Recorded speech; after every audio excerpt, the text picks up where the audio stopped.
कर्णावती विमान हादसे की गंभीरता को देखते हुए प्रधानमंत्री नरेंद्र मोदी खुद कर्णावती पहुंच चुके हैं। हादसे की जानकारी मिलते ही पीएम मोदी ने उच्च स्तरीय समीक्षा बैठक बुलाई और राहत एवं बचाव कार्यों में तेजी लाने के निर्देश दिए हैं। पीएम मोदी ने कहा कि यह हादसा बेहद दुखद और चिंताजनक है और इसकी पूरी सच्चाई सामने लाना सरकार की सर्वोच्च प्राथमिकता है। हादसे की जांच के लिए कई स्तरों पर टीमें गठित कर दी गई हैं। सबसे पहले नागरिक उड्डयन मंत्रालय ने डीजीसीए यानी कि Directorate General of Civil Aviation की एसआईटी को जांच की जिम्मेदारी सौंपी है।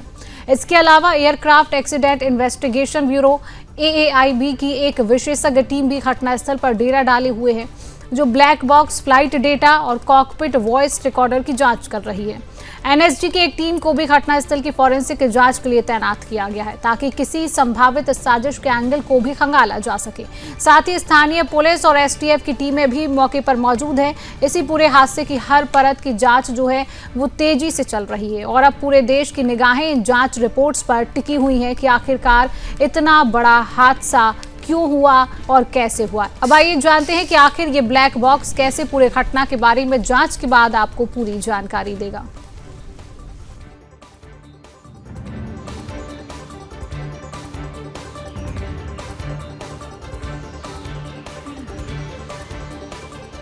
ग्राफिक्स के जरिए आपको ये जानकारी दे रहे हैं ब्लैक बॉक्स का रोल बेहद अहम क्यों है। क्रैश से पहले की हर सेकंड की जानकारी इस ब्लैक बॉक्स के जरिए जो है वो मिलती है। इस ब्लैक बॉक्स में होती है क्रैश से पहले की हर जानकारी, इंजन स्पीड, ऊंचाई जैसे डेटा इसमें रिकॉर्ड होते हैं। ये तमाम जानकारी ग्राफिक्स के जरिए दे रहे हैं। पायलट के फैसलों की जांच में भी ये मदद करता है। ब्लैक बॉक्स का रोल काफी अहम यहाँ पर हो जाता है। पायलट जो भी फैसला ले रही है उनकी जांच में इसकी मदद होती है। दुर्घटना की असली वजह की पुष्टि भी ये ब्लैक बॉक्स करता है कि आखिरकार जो दुर्घटना हुई है उसकी असली वजह क्या है, किस वजह से ये दुर्घटना हुई है। जांच एजेंसियों का सबसे भरोसेमंद सबूत है ये ब्लैक बॉक्स। जांच एजेंसियों का सबसे भरोसेमंद सबूत ये ब्लैक बॉक्स है। पायलट की बातचीत को भी ये सेव करता है। ब्लैक बॉक्स में पायलट की जो आपस में बातचीत है उसको भी जो है वो सेव हो जाती है। फ्लाइट का हर तकनीकी डेटा स्टोर होता है। फ्लाइट का हर तकनीकी डेटा ब्लैक बॉक्स में स्टोर होता है। हादसे की असली वजह पता करने में भी ये ब्लैक बॉक्स पूरी तरीके से मदद करता है। यानी कि ब्लैक बॉक्स का रोल बेहद अहम हो जाता है। रेस्क्यू टीम को जांच में सबसे अहम सुराग ब्लैक बॉक्स के जरिए जो है वो मिलते हैं। तमाम रेस्क्यू जो टीमें हैं वो भी यहाँ पर काम कर रहे हैं। दो हिस्से इसके होते हैं, सीवीआर यानी कि कॉकपिट वॉइस रिकॉर्डर और एफडीआर फ्लाइट डेटा रिकॉर्डर।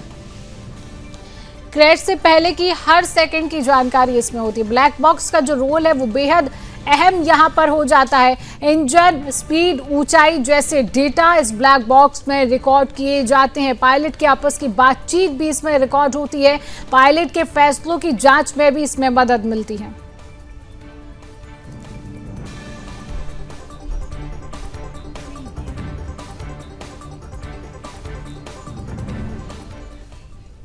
तो इसी विषय पर हम अधिक जानकारी लेंगे। हमारे साथ ऑपरेशन एक्सपर्ट अमित कुमार जी हैं, एविएशन एक्सपर्ट हिमांशु जी हैं और हमारे साथ गुजरात के ब्यूरो चीफ उत्कल ठाकुर जुड़े हैं। आपका बहुत बहुत स्वागत है। आपसे तमाम अपडेट हम इस पूरे हादसे को लेकर लेंगे। तो गुजरात के ब्यूरो चीफ उत्कल जुड़े हुए हैं। उत्कल से पहले अपडेट लेते हैं। उत्कल, अभी क्या कुछ अपडेट मिल रहा है?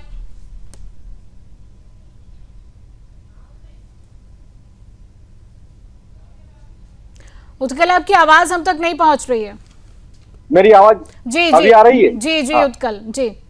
हाँ, आज सुबह प्रधानमंत्री नरेंद्र भाई मोदी गुजरात आए हैं और उन्होंने सिविल हॉस्पिटल में घायलों से मुलाकात की है और सिविल हॉस्पिटल के ठीक पीछे जो इंटर्न हॉस्टल है विद्यार्थियों का, जहां ये प्लेन क्रैश हुआ था, उस जगह का भी दौरा किया है और फिर एयरपोर्ट जाकर के एयरपोर्ट अथॉरिटी के और गुजरात प्रशासन के आला अधिकारियों के साथ बैठक की है। काम में क्या गति लाई जा सकती है, क्योंकि कई डेड बॉडीज जो है अभी परिवारजनों को सौंपी नहीं जा सकी है, तो उसमें कैसे गति लाई जाए और कैसे बाहर से आए हुए परिजनों को सहायता या उनको अनुकूल साधा जाए उनके साथ, इसके संबंध में उन्होंने सूचनाएं दी है। बाद में वे गुजरात के जो पूर्व मुख्यमंत्री विजय भाई रूपाणी, जिनका इस प्लेन क्रैश में देहावसान हो गया था, इनके परिवारजन लंदन से अहमदाबाद पहुंच गए हैं, कर्णावती पहुंच गए हैं। उनके साथ प्रधानमंत्री नरेंद्र मोदी ने मुलाकात की है। और अभी वो गुजरात में ही है और ऐसा बताया जा रहा है कि विजय भाई रूपानी की अंत्येष्टि भाग करेंगे। जी चलिए, हमारे साथ एविएशन एक्सपर्ट हिमांशु जी भी जुड़े हुए हैं। हिमांशु जी, भारत में एक बहुत बड़ा विमान हादसा हो जाता है, क्या कारण मानते हैं, किन वजह से ये पूरा हादसा हुआ है? हिमांशु जी।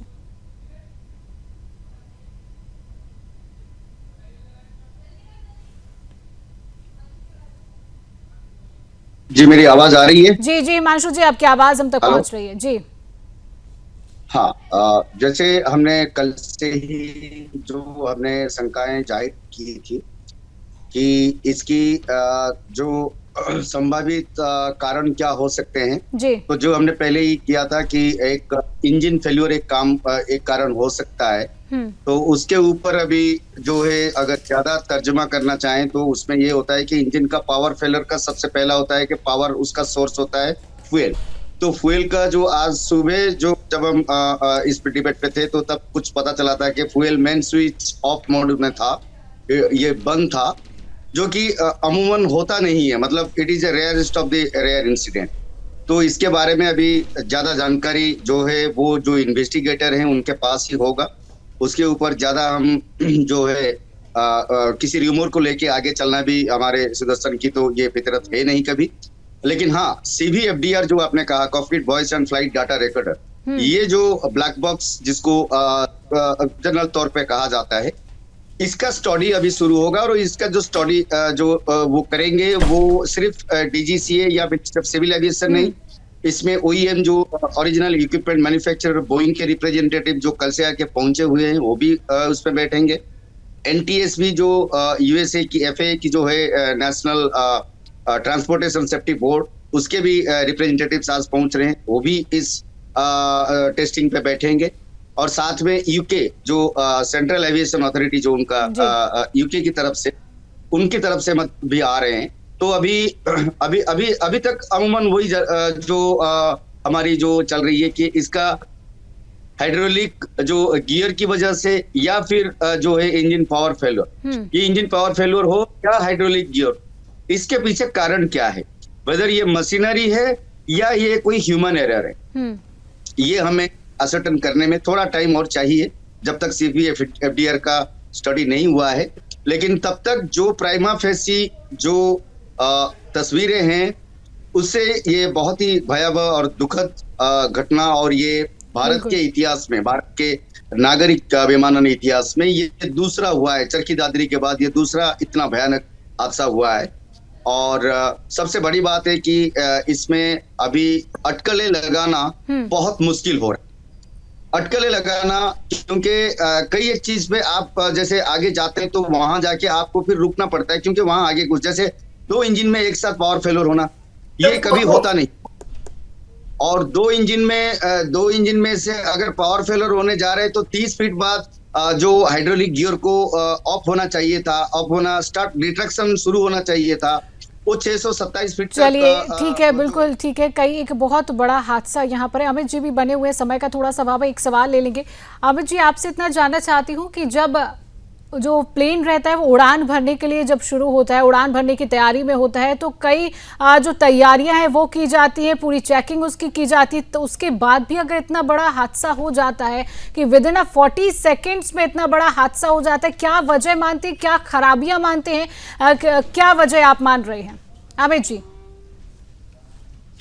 जी देखिए, कभी भी कोई जब इस तरह का हादसा होता है तो उसमें मेजरली 3 फैक्टर्स होते हैं, या तो फिर ह्यूमन एरर होगा, या फिर टेक्निकल होगा, या फिर वेदर होगा ना। वेदर वाज ऑल क्लियर, इसमें कोई डाउट ही नहीं है।